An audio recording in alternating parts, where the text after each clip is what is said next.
Assalamualaikum warahmatullahi wabarakatuh.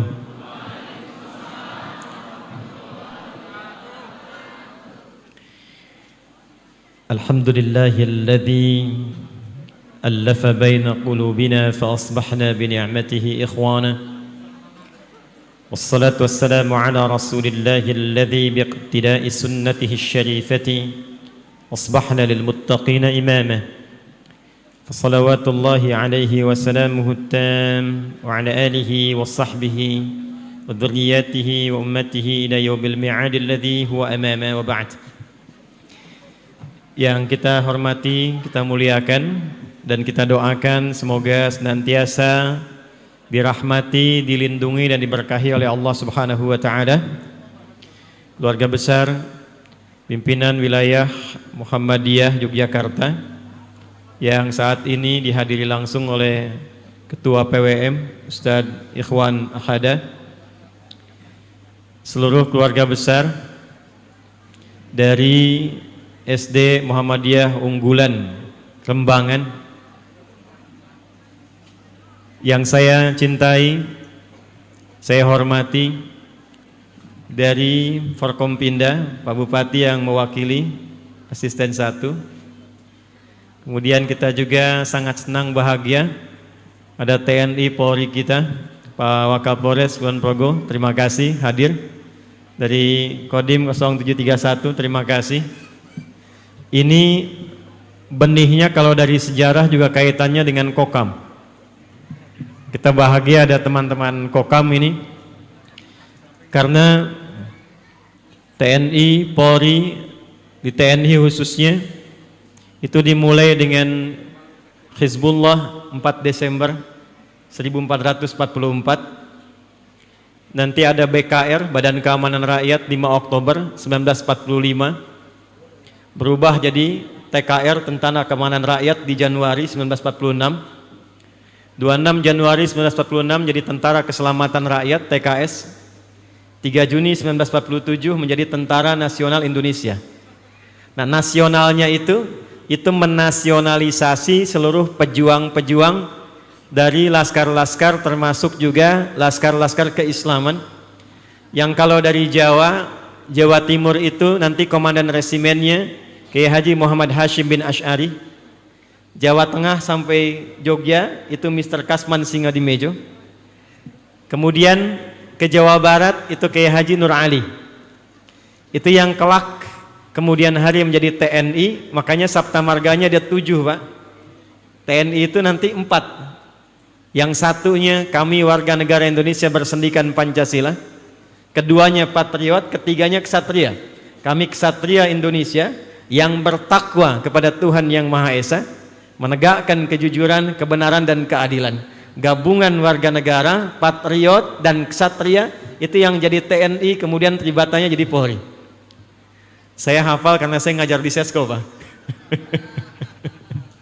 Dan insya Allah Lemdiklat juga nanti karakter moralnya kita support juga, Pak. Jadi kita bahagia hari ini ada Kokam, TNI, Polri. Mudah-mudahan Indonesia yang kita cintai kuat dan jaya insya Allah. Ya, kita beri tepuk tangan dulu untuk semuanya ya. Yang saya cintai, saya hormati seluruh jamaah sekalian yang saya sangat yakin bila melihat hadis-hadis Nabi sallallahu alaihi wasallam, boleh jadi yang dimaksudkan oleh Rasulullah 15 abad yang lalu itu adalah Bapak Ibu sekalian. Nabi sedang duduk-duduk, tidak cukup dengan amin tuh. Kita dengar hadisnya dulu tuh ya. Nabi sedang duduk-duduk dengan para sahabat, lantas beliau mengatakan, atau kama qala Rasulullah sallallahu alaihi wasallam, ashtaqu bi ikhwani. Kata Nabi, saya rindu dengan saudara-saudari saya. Jadi Nabi sangat merindukan perjumpaan dengan saudara-saudarinya. Lalu dijawab oleh para sahabat, ya Rasulullah, alasna ikhwanak? Kata para sahabat, ya Rasulullah, bukankah kami ini yang ada sekarang adalah saudara-saudara engkau? Kata Nabi sallallahu alaihi wasallam, antum ashabi. Bal antum ashabi. Kalian itu sahabat-sahabat saya. Ikhwani atau kama qala Rasulullah sallallahu alaihi wasallam, humul ladzina amanu bi wa lam ya'tu ba'd. Dalam riwayat lain, walam yarawni. Saudara-saudariku itu adalah orang yang tidak pernah berjumpa dengan saya. Bahkan di mimpi pun belum tentu lihat. Belum datang sekarang waktunya, kata Nabi, tapi mereka walaupun tak pernah berjumpa dengan saya, mau beriman kepada saya. Jadi saya husnudzan, insyaallah Jumat ini, sore yang berkah ini, saya sedang berada di hadapan saudara-saudari Rasulullah sallallahu alaihi wasallam. Karena Nabi menyifati dengan kata iman, dan dari iman nanti muncul aman, dari aman muncul amin. Ada iman, ada aman, ada amin. Ternyata ciri pertama iman yang disebutkan dalam Al-Quran erat kaitannya dengan masjid yang insya Allah akan kita resmikan ini. Jadi tidak disebutkan dalam Quran orang-orang yang ke masjid, yang tertaut hatinya dengan masjid, kecuali dibuka dengan kata iman. Tadi oleh qari'ah kita disebutkan surah ke-9 At-Taubah di ayat yang ke-18. Kita bacakan. A'udzubillahi minasyaitonir rajim. Bismillahirrahmanirrahim. Innama ya'muru masajidallahi man amana billah, satu, wal yaumil akhir wa aqamas salah, dua, wa ataz zakah, tiga, walam yakhsha illallah fa'asa ulaika an yakunu minal muhtadin. Paham? Tidak. Perhatikan kalimatnya. Kata Allah, yang akan memakmurkan masjid-masjid Allah itu kalangan terbatas. Jadi tidak semua orang yang mengaku muslim bisa ke masjid, Pak, Bu. Tapi nanti berkah Ramadan, nanti lihat nih, awal pertama Ramadan itu semua Allah kasih rahmat, sehingga yang nggak ke masjid pun bisa saf pertama di masjid. Nanti kalau nggak percaya lihat tuh, malam pertama Ramadan masjid penuh. Ya, insya Allah kapan kita mulai Ramadan? Tanggal berapa? Tanggal 1 Ramadan. Kalau 23 batal 22 tuh. Insya Allah tahun ini Ramadannya tidak akan ada perbedaan. Semua akan sama. Muhammadiyah, NU, Dewan Dakwah, Persis, semua insya Allah di Indonesia akan satu waktu yang sama Ramadannya, yaitu tanggal 1 Ramadan 1444 Hijrah, insya Allah bertepatan dengan 23 Maret. Karena tanggal 22 sore harinya menjelang ke maghrib itu ketinggian hilalnya sudah di atas 5 derajat. Di Jogja ini 7 derajat plus 57 menit sudah di atas ketinggian rata-rata. Jadi secara astronomis, secara wujudul hilal, secara imkanur ru'yat standar pemerintah di atas 3 semuanya sama. Insya Allah nanti tanggal 23 malam 23-nya sudah tarawih malamnya, besoknya sudah puasa. Jadi sama satu Ramadan. Balik, man amana billah. Pertama kata Allah, tidak mungkin bisa memakmurkan masjid kecuali pertama adalah orang yang punya iman yang kuat kepada Allah. Bu, makmur itu apa? Makmur itu apa? Yang bisa jawab saya kasih hadiah. Yakul. Ada Mbak dan Yakul. Sudah Mbak, bagi saja Mbak, saya beli semuanya Mbak, ya. Nah, bagi Yakulnya gratis. Saya beli semua. Makmur itu bukan rame. Ingat ya? Saya ulang. Makmur bukan, kalau rame di lapangan rame.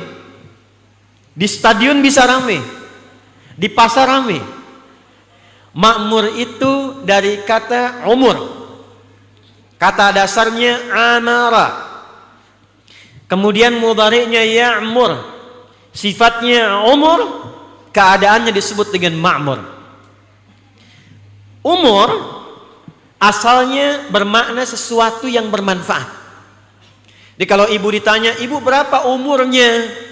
Ibu jawab, saya 50 tahun. Maksud pertanyaan itu, sepanjang usia 50 tahun itu berapa yang sudah bermanfaat? Pandangannya sudah bermanfaat, lisannya sudah bermanfaat. Jangan-jangan 50 tahun tapi lisannya masih dipakai untuk membicarakan orang lain, masih gosip. Kulo boten Ustaz, alhamdulillah ya. Kulo tidak seperti ibu itu tuh. Sama. Jadi disebut dengan umur kalau ada sesuatu yang bermanfaat.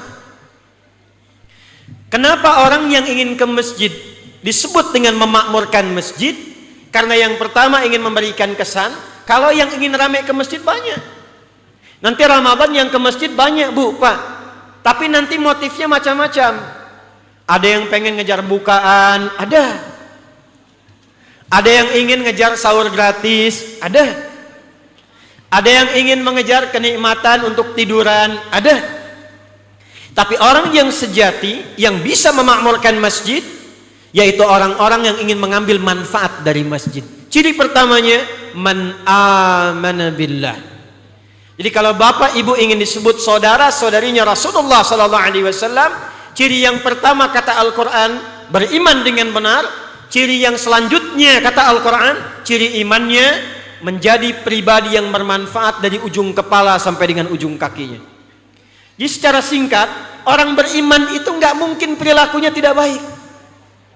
Jadi kalau bapak ibu memutuskan jadi orang beriman, artinya kita mendeklarasikan saya ingin jadi orang baik.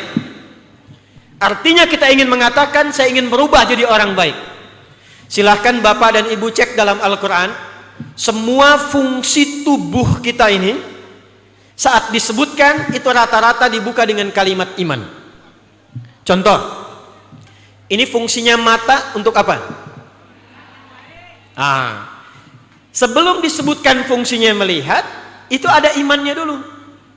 Quran surah ke-24 An-Nur untuk laki-laki ayat 30, untuk perempuan ayat 31. Qul lil mu'minina yaghuddu min absarihim.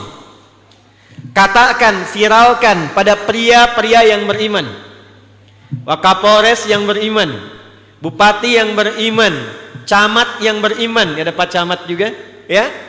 Kemudian ketua PWM yang beriman, pedagang yang beriman. Kata Allah, sampaikan pada semua yang merasa beriman itu, imannya akan membimbing pandangannya hanya untuk melihat yang baik saja. Jadi kalau merasa punya iman, nanti iman itu akan membimbing pandangan supaya melihat yang bagus saja. Yang tak baik menurut imannya itu pasti otomatis dipalingkan. Nah itu standar iman.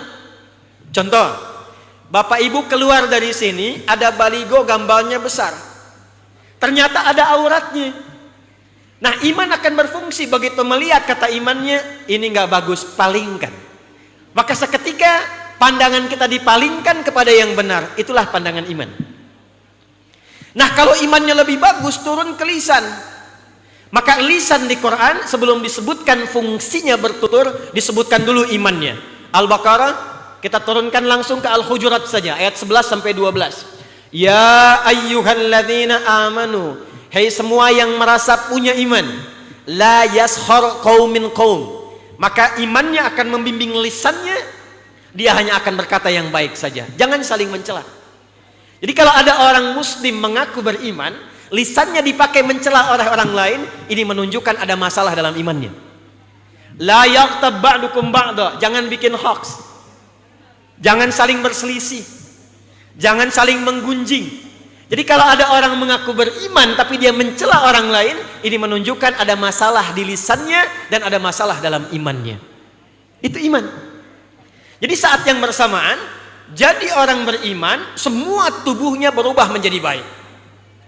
Karena itu kalau bapak misal ada proyek pak, keluar, begitu dilihat misalnya mau jalan, lihat proyek ada gambar yang gak bagus, maka iman membimbing pandangan, memalingkan, lisannya bisa istighfar, wasari'u ila maghfiratin min rabbikum, astaghfirullah, gak bagus gambar ini. Dan nggak akan terlambat. Jadi nggak ada lisannya istighfar, matanya nggak berpaling. Astagfirullah. Nggak bagus gambar ini. Itulah iman. Karena itu semua orang yang beriman, Bu, Ibu kenal Umar bin Khattab? Oh, kenal. Cuma di Kerembangan ada yang kenal Umar bin Khattab sebenarnya. Umar itu sebelum beriman bagaimana perilakunya? Keras, Bu. Umar itu, maaf, sebelum masuk Islam, sebelum beriman, pekerjaannya tiap hari nantangin orang.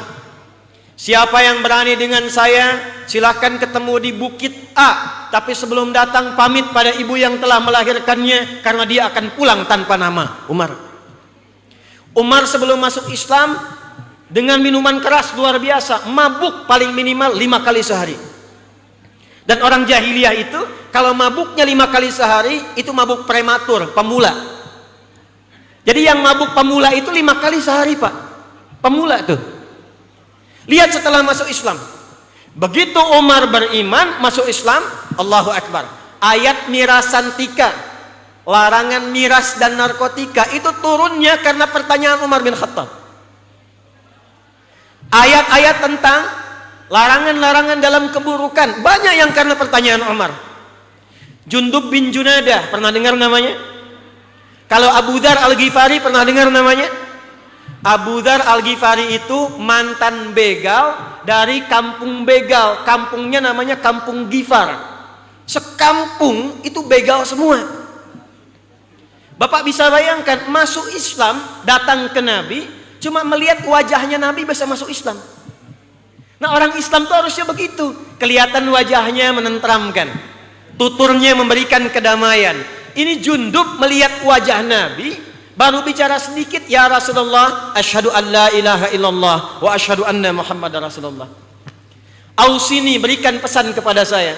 Kata Nabi, pulang dulu ke Ghifar, nanti kalau sudah tenang keadaan silahkan datang lagi.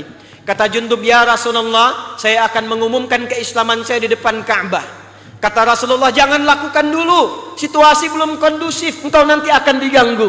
Kata Jundub, ya Rasulullah, saya masuk Islam ini ingin terang-terangan, karena saya ini membegal terang-terangan, masa syahadat sembunyi-sembunyi? Saya membegal terang-terangan, masa syahadat sembunyi-sembunyi? Maka datang ke depan Ka'bah mengumumkan, ya ma'syara Quraisy, hei semua orang Quraisy, kata Jundub, saksikan, usyhidu, ya, silahkan asyhidu, asyhadu an la ilaha illallah wa anna Muhammadan Rasulullah. Saksikan oleh kalian, sekarang saya masuk Islam. Kalian mau apa? Dipukuli oleh orang-orang Quraisy, jatuh pingsan, ditemukan oleh Ali bin Abi Thalib radhiyallahu taala anhu. Kata Ali, jangan diteruskan. Kalau meninggal, kafilah dagangan kita nggak bisa lewat Ghifar. Maka kemudian dibiarkan, sadar siuman pulang ke Ghifar, sampai Ghifar berdakwah di kampungnya, sekampung masuk Islam semua. Yang hebat bukan itu, bukan sekedar masuk Islam, tapi merubah perilaku kampungnya. Ketika masuk Islam, tidak ada yang jadi begal lagi, semua jadi luar biasa. Dan Jundub bin Junadah sejak saat itu belajar hadis sampai meriwayatkan hadis-hadis dari Nabi sallallahu alaihi wasallam. Saya mau tanya Bapak Ibu, kalau bangun tidur baca doanya apa? Alhamdulillahilladzi ba'dama amatana wa ilaihin. Yang meriwayatkan doa itu mantan preman namanya Jundub bin Junadah. Jadi orang ahli begal masuk Islam jadi ustadz. Tuh. Yang mabuk masuk Islam beriman bisa jadi pemimpin. Jadi beriman itu yang pertama kali harus mampu merubah pribadi kita menjadi lebih baik. Ini mesti hati-hati Bu ya. Kenapa saya sampaikan ini? Hadisnya riwayat Muslim dari sahabat Abu Hurairah radhiyallahu taala anhu. Nabi sedang duduk-duduk bersama para sahabat, tiba-tiba beliau menyampaikan info penting. Ini rahasia di antara kita ya. Perhatikan kalimat Nabi-nya. Atadrunal muflis? Hei para sahabat, tahukah kalian orang yang bangkrut di akhirat nanti? Mereka berkata, al-muflisu fina ma la dirham lahu wa la mata'. Ya Rasulullah, orang bangkrut menurut kami yang sudah tidak punya uang sepeser pun, tak ada aset sedikit pun. Tadinya kaya, hilang kekayaannya, bangkrut. Kata Nabi, perhatikan, ini kalimat penting sekali. Al-muflisu min ummati, ada dari umatku jadi bangkrut di akhirat. Dunianya kelihatan bagus, mungkin kaya, kedudukan tinggi, ilmu banyak, tapi di akhirat disebut oleh Nabi hilang amalnya, bangkrut. Maaf, ya'ti yaumal qiyamati bi salatin, ternyata dihisab di hari kiamat salatnya rajin. Wa zakatin, pernah zakat. Wa siyamin, pernah puasa. Cuma sayang, perhatikan baik-baik, salatnya, puasanya, zakatnya tidak merubah dia menjadi lebih baik. Ya'ti qad syatama hadza, nanti kata Nabi, ada umatku kelihatan sholat tapi juga rajin mencela orang lain. Ada sekarang enggak? Ada sekarang enggak? Ada yang suka mencela tapi kelihatan sholat, ada? Ada yang kelihatannya sholat tapi di media sosial sering bikin hoax, ada? Banyak. Ayo, satu, awas. Berarti yang Nabi katakan benar atau tidak? Teruskan dulu. Ya'ti qad syatama hadza wa qadhafa hadza, nanti akan terlihat umatku, mengaku umatku kata Nabi, dia kelihatan rajin sholat, rajin ke masjid dalam pengajian, rajin juga kelihatan puasa, tapi qadhafa hadza, saling tuduh. Ada yang mengaku muslim saling tuduh, ada? Oh. Wa daraba hadza, berselisih, berkelahi, ada? Puncaknya, hati-hati, wasafaka dama hadza, ada yang menumpahkan darah, menyebut nama Allah dan mengatakan bagian dari muslim. Allahu Akbar. Hati-hati, kalau Nabi sampaikan itu kemungkinan potensi terjadi.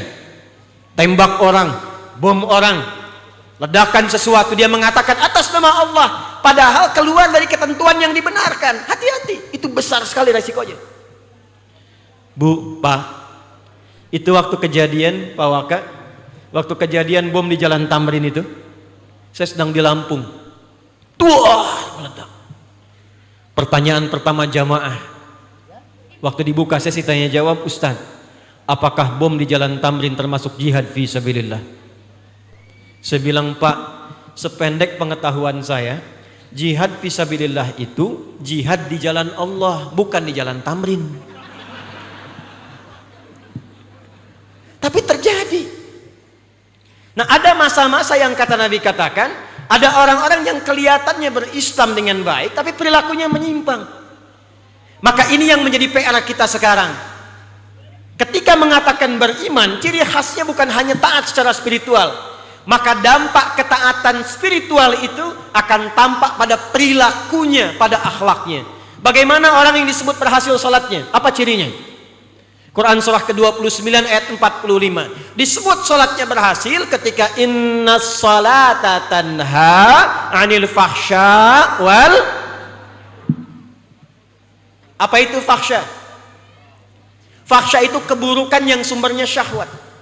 Pornografi, porno aksi, zina, LGBT, lesbian, homoseksual, transgender, kata-kata jorok, itu fahsya. Jadi tidak mungkin ada orang yang sholat kata-katanya kotor kalau benar sholatnya. Tidak mungkin ada orang sholat laki-laki tapi jadi melambai, itu nggak mungkin. Apalagi dipakai dalam sholat. Allah, itu pasti ada yang salah. Pasti ada yang salah. Yang kedua, mungkar. Mungkar itu keburukan yang diingkari oleh hati, sumbernya nafsu perut dengan akal. Korupsi, mungkar. Mencuri segala bentuknya, mungkar. Maaf, berselisih, mungkar. Merampok, mungkar. Membunuh apalagi. Semua jenis yang diingkari yang sumbernya nafsu perut dan akal itu mungkar. Jadi kalau ada pejabat dia muslim, bupati yang mukmin, itu nggak mungkin korupsi, Pak. Kenapa? Karena imannya menuntun dia pada kebaikan. Apalagi dia sholat, tangannya tahiyat. Kan kalau perintah sholat itu turunnya lewat peristiwa apa? Isra dan, sekarang silakan ngajinya, buka kitabnya. Kita kajian kitab. Buka Sahih Muslim. Sahih Muslim. Topik yang pertama, 54 topik. Topik pertama Kitabul Iman. Subtopiknya nomor ke-74, paling kanan sebelah atas subtopiknya. Babul Isra li Rasulillahi sallallahu alaihi wasallam ila samawati wa fadlis salah. Nomor hadisnya 163. Rawinya dari Anas bin Malik radhiyallahu taala anhu. Perhatikan kata Anas, ya adalah seorang Abu Dzar Al-Ghifari kana yuhaddithuhu. Qala Rasulullah sallallahu alaihi wasallam furija saqfu baiti bi Makkah. Saat akan berangkat Isra itu, sebelumnya atap rumahku ditembus. Fanazala Jibril alaihi salam, keluar Jibril alaihi salam, fa faraja sadri. Maka Jibril menembus dadaku. Fa afragha bima'i zamzama, maka dibersihkan bagian hatiku itu. Thumma jaa bi tastin mumtali'in hikmatan wa imanan. Lalu diganti keadaan hatinya itu, ditanamkan nilai-nilai keimanan dan hikmah. Jadi sebelum peristiwa Isra Mi'raj, Isra itu berangkat untuk melihat suasana lebih luas. Mi'raj itu diangkat, ditempatkan di kedudukan yang tinggi. Peristiwa Isra Mi'raj bukan hanya mengantarkan pada hadiah solat, tapi memberikan pesan. Kalau Anda ingin diangkat dengan angkatan yang tinggi, hadiah yang tinggi, jabatan yang tinggi, kekayaan yang tinggi, ilmu yang tinggi, apresiasi yang tinggi, maka yang pertama dilakukan dalam peristiwa Isra Mi'raj, bersihkan hatinya. Jadi kalau jadi pejabat, ilmunya bagus, tapi hatinya tidak bersih, pasti kedudukannya akan digunakan untuk merusak. Karena itulah hadiahnya sholat. Apa manfaat sholat? Tanha anil fahsya'i wal munkar, membersihkan keadaan hatinya. Makanya jari orang tahiyat yang dipakai sholat itu nggak mungkin dipakai maksiat. Pak asisten satu kedatangan orang konsultasi. Pak Ases, ada proyek. Izin Pak, kalau Bapak bisa golkan ke Pak Bupati, fee-nya 2 miliar. Maka Bapak asisten satu menjawab, maaf, tangan saya adalah tangan tahiyat, tidak akan pernah dipakai maksiat. Masya Allah. Lalu orangnya tidak putus asa karena setannya naik pangkat. Datangi lagi, Pak asisten, kata orangnya fee-nya naik Pak, 5 miliar. Lalu beliau jawab, tunggu, saya istikharah dulu. Maksiat tidak ada toleransi. Jadi fungsinya kenapa kita ke masjid? Man amana billah, pertama untuk mencas iman. Dan ciri orang yang imannya sudah bagus, masuk masjid dengan keluar masjid itu berbeda. Jadi jangan sampai masuk masjid nggak pakai sandal, keluar masjid pakai sendal. Itu imannya tambah bermasalah. Ada yang begitu ada? Saya nggak tahu kalau di sini ya, saya nggak tahu nih. Kalau di Bekasi sana tuh, Bekasi, itu ada yang masuk masjid nggak bawa apa-apa, keluar masjid bawa kotak infak. Nah ini bermasalah. Jadi Bapak Ibu sekalian, setelah masjidnya diresmikan, yang Allah inginkan masuk ke masjid jangan sekedar masuk, masuklah dengan iman. Ketika disebutkan dengan iman, artinya ada perjanjian kita dengan Allah ingin berubah menjadi lebih baik. Siap insya Allah? Siap? Nah akumulasi latihannya, selain dari ibadah tadi, dikumpulkanlah dalam satu waktu. Ibadahnya satu paket disebut dengan puasa Ramadan. Karena itulah panggilan puasa Ramadan dibuka dengan kata iman. Al-Baqarah 183. Siapa yang hafal? Angkat tangannya. Ah, Ibu, Bu, silakan Bu, tolong kasih mic-nya. Al-Baqarah 183. Ibu yang di bawah pohon. Coba bacakan, Bu. Masya Allah. Alhamdulillah.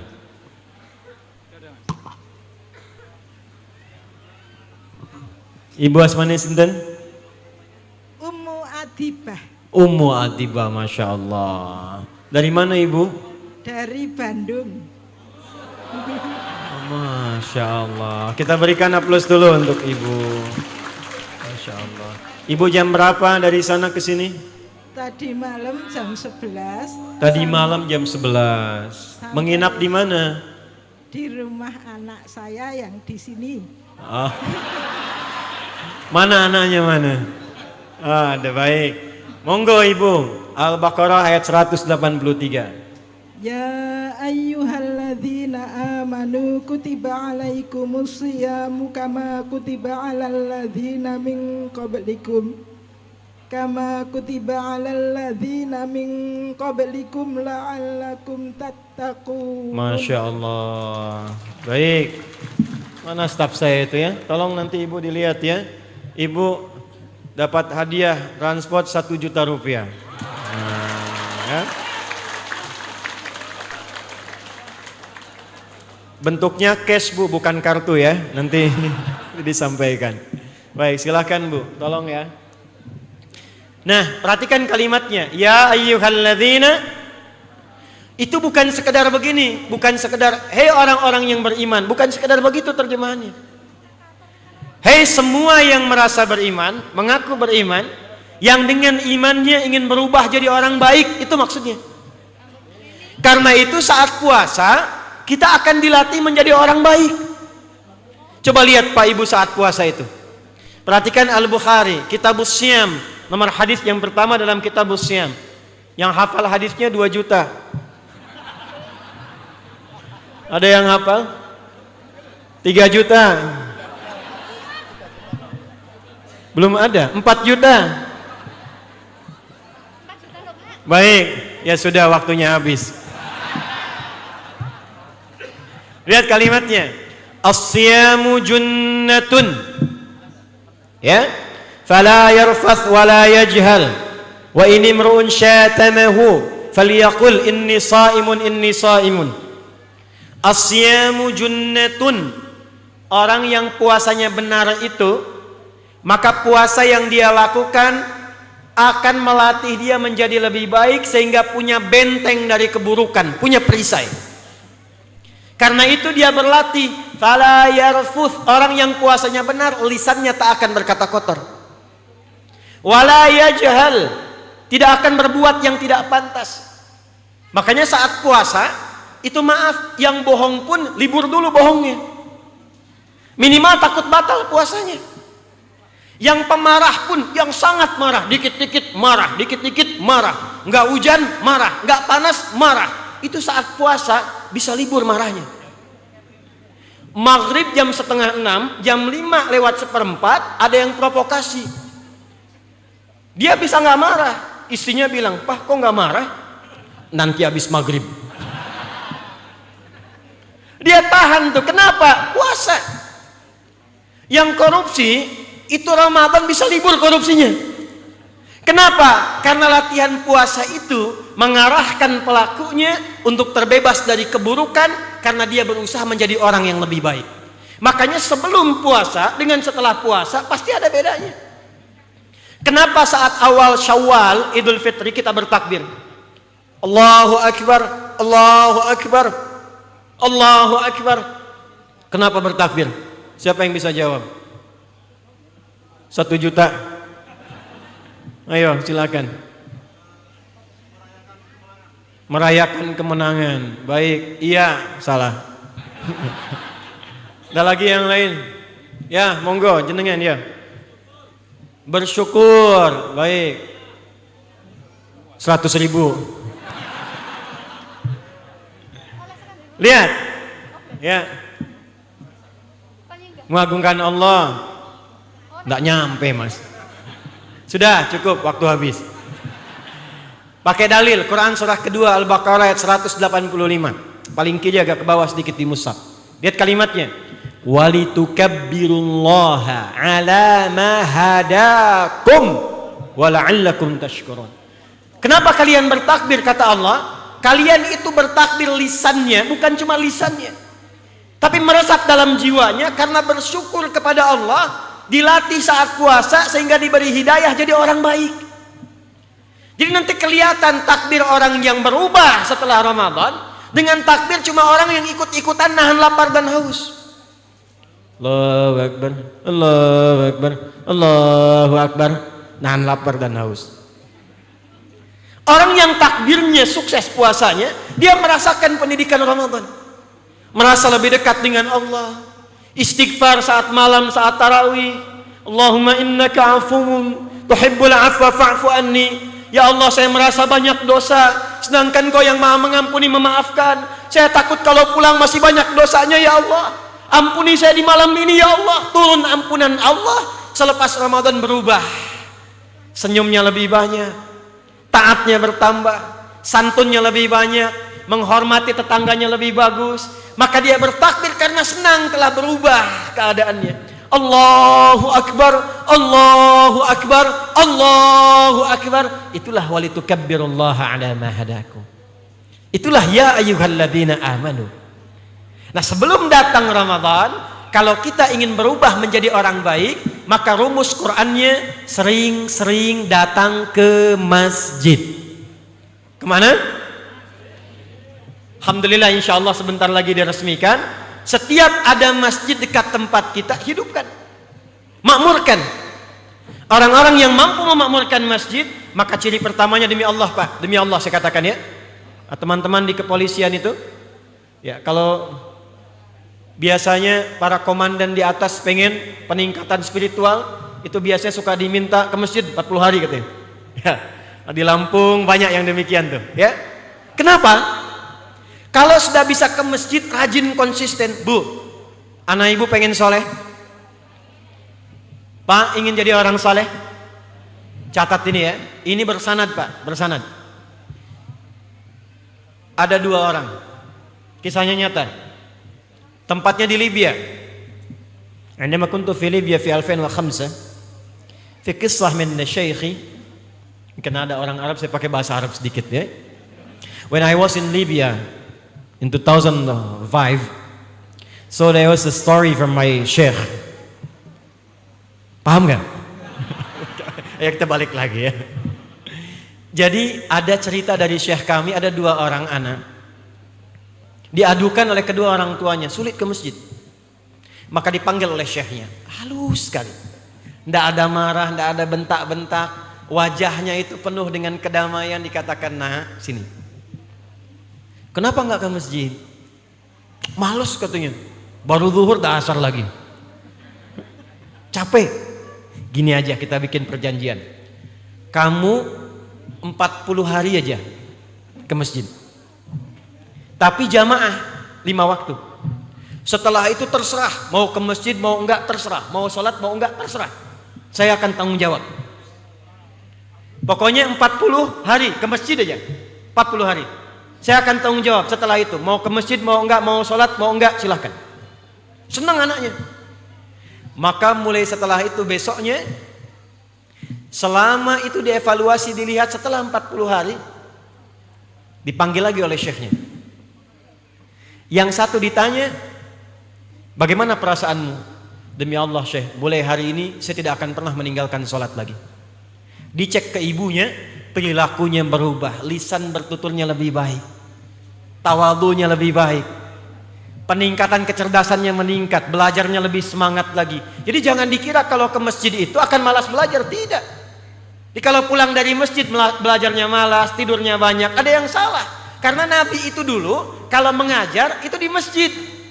Dan orang-orang yang ke masjid banyak yang belajar. Alumninya siapa? Salman Al-Farisi, Ali bin Abi Thalib, Abu Hurairah. Sampai sekarang masih ada tempatnya Sufah. Itu sanadnya muncul TPQ. Dari situ sanadnya. Maka yang pertama berubah, yang kedua ditanya, alhamdulillah Syekh, saya sudah bebas. Sekarang kan saya boleh milih, saya nggak akan ke masjid lagi, saya nggak akan sholat lagi. Maka kata Syekhnya, engkau tidak menepati janji. Maksudnya apa? Engkau pasti ada yang bolong-bolong ke masjidnya ya. Maka anak itu keheranan mengatakan, dari mana Syekh tahu? Kata beliau, karena ini sudah tersambung pada riwayat-riwayat orang baik sebelumnya. Mustahil ada orang yang benar-benar ke masjid, dia niatkan untuk ibadah, tidak merubah dirinya menjadi lebih baik. Terakhir, waktu saya tinggal 9 menit lagi, saya berikan kisah. Kita sampai jam berapa? Oh, siap. Ada yang ingin sampai jam 9 Ba'da Isya? Boleh, insya Allah ya, ini spesial Ba'da Isya, Bapak Ibu silakan. Saya 4:30 ke bandara. Saya tutup yang terakhir ya. Ada seorang pemuda, ini kisah nyata. merampok sudah, minum minuman keras sudah, membunuh sudah. Tapi kemudian ada kilatan dalam hatinya. Mau sampai kapan saya begini? Saya berikan rahasia ya Bu ya, Pak. Maaf ya, seburuk-buruknya kita pernah berbuat buruk. Catat ini ya, boleh bikin status boleh. Seburuk-buruknya kita pernah berbuat buruk, kasih sayang Allah tidak akan meninggalkan kita untuk tidak mendapatkan hidayah. Seburuk-buruknya kita pernah berbuat buruk, kasih sayang Allah tidak akan meninggalkan kita untuk tidak mendapatkan hidayah. Itu pasti akan ada kilatan dalam hati kita yang mengajak kita berubah. Pasti itu. Karena itu fitrah. Ibu kenal Fir'aun Bu? Ya terserah ibu lah. Fir'aun itu se-Fir'aun-Fir'aunnya. Catat kalimat ini ya. Fir'aun se-Fir'aun-Fir'aunnya. Hobi bunuh orang, mengaku Tuhan, ana rabbukumul a'la. Tetap Allah kirimkan dua nabi, Musa dan Harun. Dakwahi Fir'aun supaya tobat, supaya kembali pada jalan yang benar. Balikan itu Fir'aun. Apalagi di sini yang bukan Fir'aun. Ada yang pernah bunuh orang? Gak apa-apa, angkat tangan aja, ini banyak polisi sini nih. Gak ada. Ini orang pernah bunuh orang, mabuk, hatam, banyak berbuat maksiat, tiba-tiba ada kilatan. Begitu ada kilatan, lihat rumusnya. Quran surah 29 Al-Ankabut di akhir ayatnya. Walladzina jahadu fina lanahdiyannahum subulana. Orang-orang yang menjemput hidayah dari kami akan langsung tuntun dia berubah jadi orang baik. Jadi ayat ini ingin mengatakan tidak ada yang tidak mendapatkan kesempatan hidayah. Hidayah disebar oleh Allah. Cuman sayangnya orangnya tidak ngambil, itu saja. Ini panitia memberikan snack misalnya, ada yang nggak ngambil. Yang nggak ngambil itu lapar, jatuh pingsan. Yang salah itu panitianya atau orangnya? Orangnya dikasih nggak ngambil. Allah nyebarkan hidayah. Sekarang hidayah nih Bu, ustadznya aja di hidayat tuh kesini tuh. Ya, kalau ibu nggak mau berubah juga, bukan salah panitianya, bukan salah kami yang ceramahnya, itu manusianya. Maka kalau sudah ada getaran itu cepat ambil karena mahal. Maaf ya, maaf. Bapak lewat nih ya dari kerja, tiba-tiba lewatnya lewat masjid. Mau ke rumah, tapi kok arahnya bisa ke masjid? Siapa yang mengarahkan ke situ? Padahal bisa lewat tempat lain. Bapak yang berseragam TNI, Polri, teman-teman yang lainnya, kok bisa ke sini? Siapa yang menggerakkan? Kalau bukan Allah sayang, nggak mungkin diringankan langkahnya hadir di sini. Itu hidayah namanya. Maka anak muda tadi mengambil hidayah itu, dia konsultasi pada syekh. Saya ingin berubah, urid dan wahajir. Saya pengen hijrah. Kata syekh yang di sini, saya belum mampu membimbing. Kamu datang saja ke syekh yang di sana, beliau lebih cocok.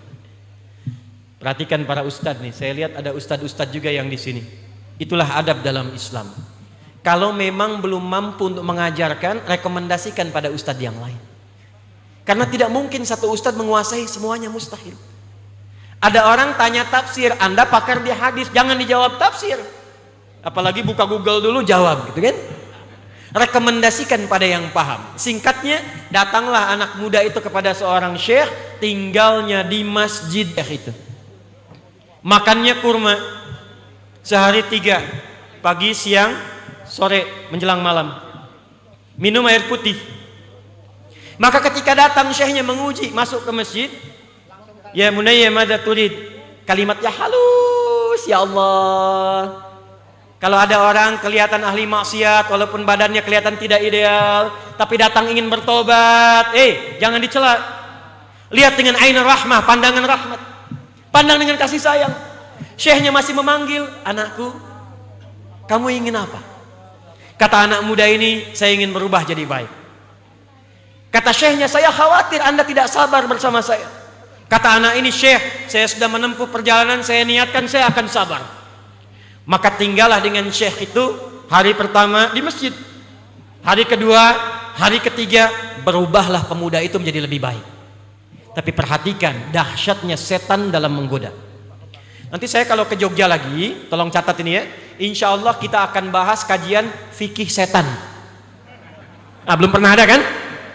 Ya, itu ada 9 jenis setan. Hati-hati tuh, 9 jenis setan. Dan setan masjid ada Pak. Awas ya, hati-hati. Setan masjid tugas pertamanya menggoda DKM masjid. Awas tuh. Jadi kalau lagi dibangun kompak semua. Nanti setelah jadi masjidnya itu masuknya halus, tiba-tiba terjadi perselisihan, jamaahnya malas ke masjid. Itu dia merangkap tuh, rangkap godaan. Menggoda DKM, menggoda orang sholat, namanya khanzab. Setan rumah dasim, ada. Setan pasar ada Bu, nanti lain waktu kita bahas. Ya.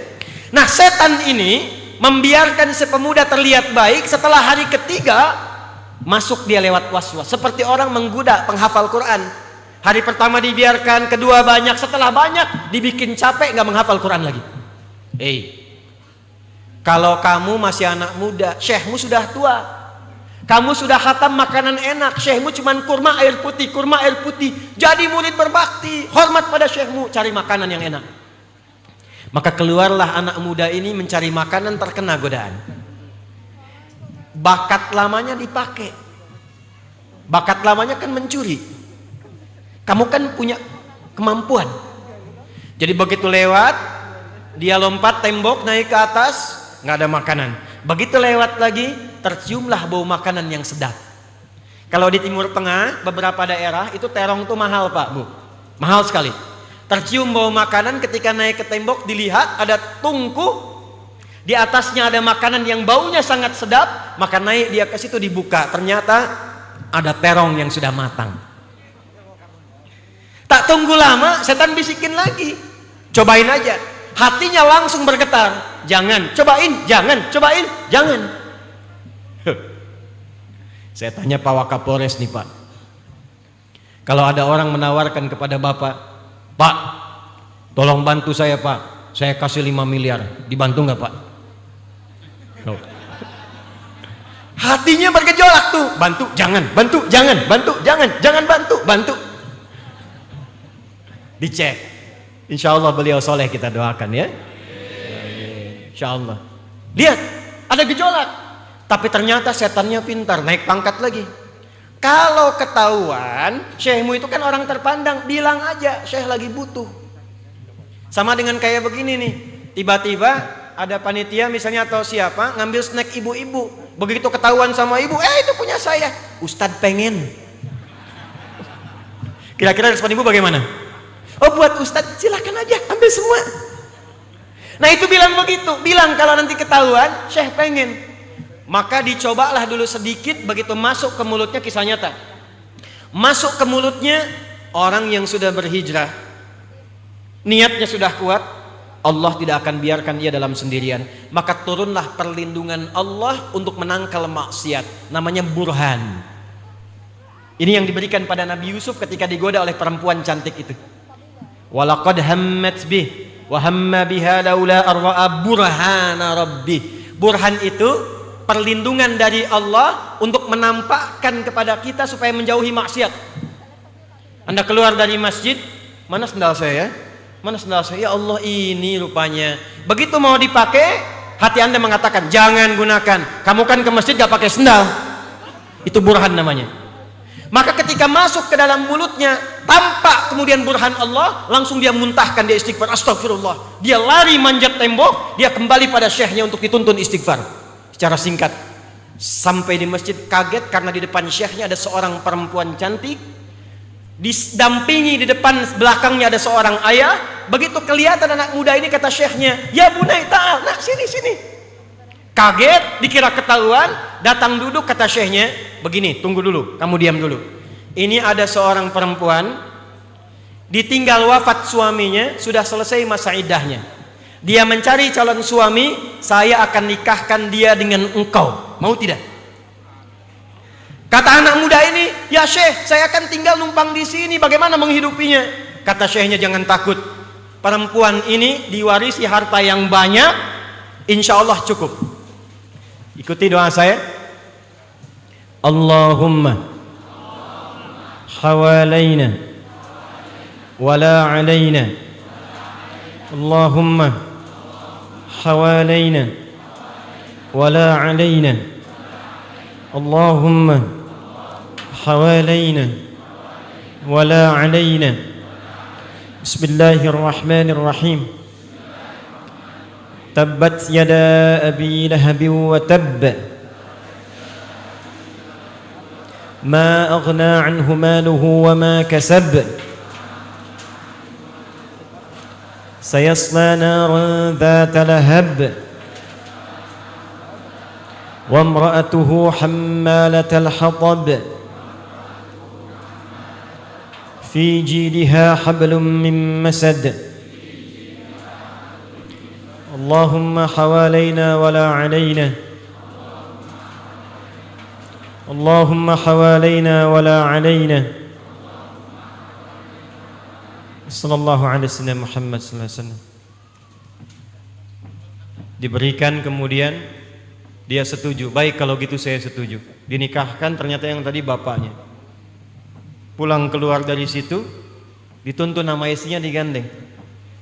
Ternyata jalurnya lewat ke rumah yang ada terong tadi. Yang suaminya nggak mau ketinggalan di situ, pengen cepat-cepat, dia kencangkan tangan istrinya, dia mau bawa jalan cepat. Kata istrinya ditahan, tahan. Zauji, hadza baituna, sayang, ini rumah kita katanya.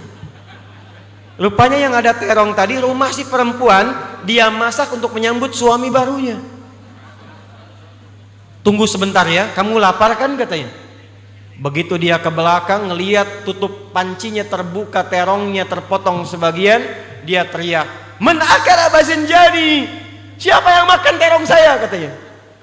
Maka suaminya langsung mendekatinya mengatakan, "Wallahi, saya tidak tutup-tutupi. Tadi ada kejadian begini, begini. Saya mencari makan untuk syekh saya, tiba-tiba saya dibentangkan ini salah. Saya mau tobat, mau kembali, ketemunya dinikahkan dengan kamu," katanya. Demi Allah, saya muntahkan secuil terong itu karena Allah. Kalau engkau enggak ridho, minta syekh untuk mentalak, saya talak sekarang. Perhatikan Bu jawabannya. Kalau semua perempuan seperti ini, damai kehidupan di dunia rumah tangga. Wallahi, secuil terong yang engkau muntahkan karena Allah itu, Allah ganti dengan semua terongnya, panci tempat terongnya, rumah pemilik terongnya, plus pemilik terongnya. Itulah masjid. Dan karena ini di samping masjid ada makanan, jangan sampai ada terong. Maka singkatnya insya Allah kita sambut Ramadan dengan baik. Ramadan yang merubah kita lebih baik. Insya Allah bukan hanya makmur masjidnya ya. Siap insya Allah hidupnya terjalin silaturahim ya. Akur insya Allah. Baik. Kita bersatu, topang negeri kita, mudah-mudahan Allah berkahi Indonesia yang dalam kebaikan. Karena waktu sudah semakin gelap, sore saya tadi coba menahan, mohon sebentar. Kita berdoa, mudah-mudahan doa kita dikabulkan Allah Subhanahu wa taala sebagai rangkaian penutup dari tabligh akbar kami di kesempatan kali hari ini. Allahumma taqabbal minna innaka antas sami'ul alim. Amin. Wa tub 'alaina innaka antat tawwabur rahim. Amin. Allahumma nahmaduka hamdan kama 'allamtana an nahmadak wa nashkuruka shukran kama 'allamtana an nashkurak. Antal muqaddim wa antal muakhir bi yadikal khair innaka 'ala kulli shay'in qadir. Allahumma rabbana la tada' lana fi maqamina hadha wa fi kulli maqamin dhanban illa ghafartah. Ya Allah, kalau ada pelaku maksiat, pendosa di sekitaran tempat ini, jangan biarkan ia pulang kecuali Engkau ampuni segala dosa-dosanya.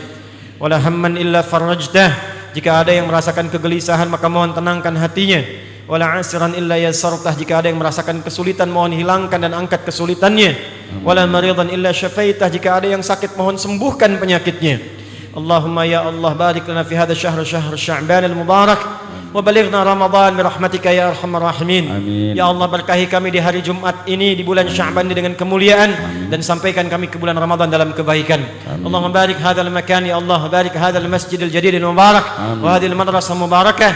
Ya Allah, anugerahkan keberkahan kepada masjid yang baru ini. Amin. Ya Allah, berikan keberkahan pada sekolah yang baik ini. Amin. Dan berkahi orang-orang yang mewakafkannya. Allahumma barik waqifihi ya arhamar rahimin. Da'if ujurahu ya rabbal alamin. Waj'alhu ya Allah, waj'alhu barakan ila yaumiddin. Ya Allah, berikan kami kemuliaan, keberkahan yang membawa kami pada husnul khatimah.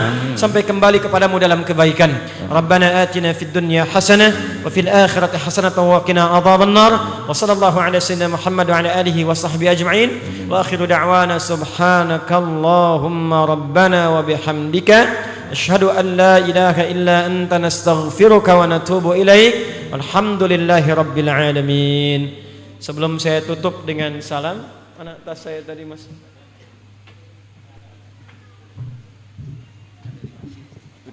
Oh baik. Ibu sudah Bu ya? Alhamdulillah. Bapak sudah tadi ya? Terima kasih, jadi sudah selesai tugas kami dan janji sudah ditepati. Terima kasih, hati-hati di jalan. Dan mohon tertib ya, tertib, siap tertib? Rapi ya. Terima kasih teman-teman dari Polres, polisi, dari TNI, mudah-mudahan sehat selalu. Assalamualaikum warahmatullahi wabarakatuh. Waalaikumsalam warahmatullahi wabarakatuh. Hadirin yang berbahagia, demikian kajian Islam oleh Ustadz Dr. Adi Hidayat LCMA. Diucapkan terima kasih. Dilanjut dengan peresmian masjid, ditandai dengan penandatanganan prasasti. 1. Ustadz Dr. Usamah Muhammad Ali. Yang kedua, Ustadz Dr. Adi Hidayat LCMA. Yang ketiga, Ustadz Ikhwan Ahada SAGMAG. Akan dipadu oleh Bapak Dr. Andes Haji Syartal. Dipersilahkan.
Allahu Akbar.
Alhamdulillahirabbil alamin. Akhirnya selesai sudah peresmian masjid dan kajian Islam. Semoga Allah meridhai kegiatan ini. Dari panitia mengucapkan banyak terima kasih kepada TNI, Polri, Polres Kulon Progo, dari Bankom, baik dari Bukit Warak dan sebagainya, dari Persatuan Perawat Indonesia, dari Kokamse Kabupaten Kulon Progo, dari masyarakat Kerembangan dan sekitarnya. Diucapkan terima kasih. Semoga Allah membalas kebaikan Bapak Ibu semuanya. Billahi taufik wal hidayah. Assalamualaikum warahmatullahi wabarakatuh.